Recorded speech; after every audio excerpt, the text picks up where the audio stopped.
Thank you, sir. I would like ask question through you to our Honorable Prime Minister. Is very well available here. Will the share of power allocation from Kudangulam and Kalpakam project to Tamil Nadu be increased, given the risk the state takes and the power need it's as? My second question is, sir, the answer says 12 projects under the construction, but the list is only containing 11. Thank you. माननीय मंत्री जी। Speaker, sir, I appreciate the concern of the honorable member for the projects falling in the state of Tamil Nadu.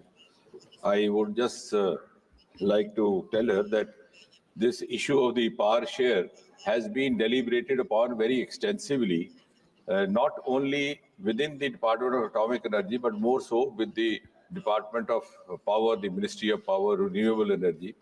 And the earlier formula, which was known as Gadgil formula, made only about 15 to 20% of the electricity available for the home state where it was being generated.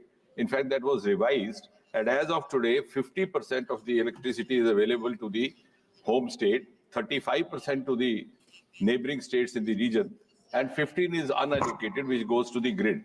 And that has been by and large accepted as a consensus formula for all these states and the union territories of the country.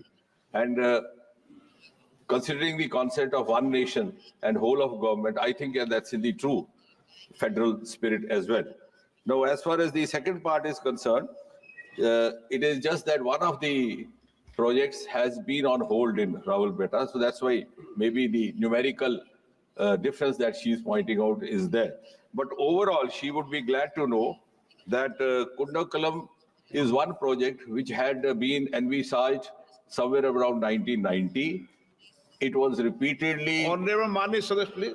It was repeatedly visited, revisited, but it was only after 2014, when Prime Minister Modi ji took over, that it has been made functional.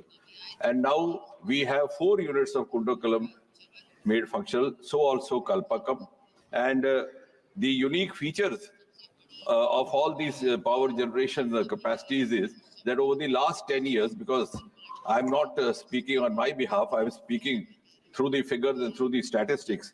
In 2014, when this government came, the total power generation capacity of India was 4,780 megawatts, which has almost doubled now. In 2024, it is 8,180.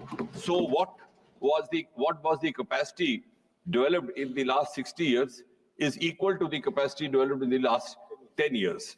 Not only so, if we proceed by the same pace, our future projections reflect that by 2031-32, this generation capacity would increase 3 times from today, equal to 22,480 megawatt.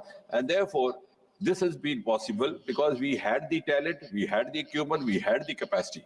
But what was lacking perhaps was the enabling milieu, which is provided by the political leadership. And that happened after 2014. Yeah.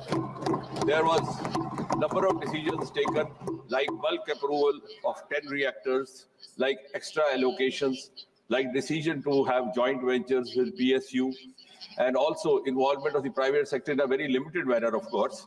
But all this has, and we have diversified, not only confined atomic energy to generation of the energy, but as Homi Baba rightly pointed out at the time of inception, that India's nuclear program will be dedicated to peaceful purposes, because at that time there was some controversy. Hiroshima had just happened, and today we are living up to that vindication under the leadership of Prime Minister Modi. Atomic energy is being extensively utilized in agriculture sector. Even for mutagenesis, we have produced 70 mutagenic crops with the intervention from atomic energy. We have fortified foods. In health sector, we are among the first in the world to have come up with a new set of series of isotopes which are being used in the treatment of cancer. And similarly, in the defense sector, through the atomic energy processes, we have come out with cost-effective, lightweight, bulletproof jackets. These are just a few examples, otherwise it will go on for the whole day. Honorable Member Supplementary. Sir, my second question is, the answer says 12 project under the construction, but listed only 11 project, which is the 12th project, and kindly provide the project-wise completion date. Thank you. No, I think if you go through in detail, it has been provided. We have provided the amount of construction that has been completed and amount of it left. The exact date lines don't happen because sometimes in the process of the construction of the project, some of the imponderables come in. Sometimes we are expanding, there are land acquisition issues, sometimes there are forest clearance issues, sometimes the equipment is to be procured from another country. So it's not easy to give up an exact date, but we have 9 under construction projects, and with a total of 40, we have some of them are in the pre-project stage. Pre-project stage means that the construction has not per se started, but it is in the process of clearances being obtained, the procedural works being accomplished. So that is how we have categorized it into 2 parts in the answer. Shri N.K. Premchandan ji.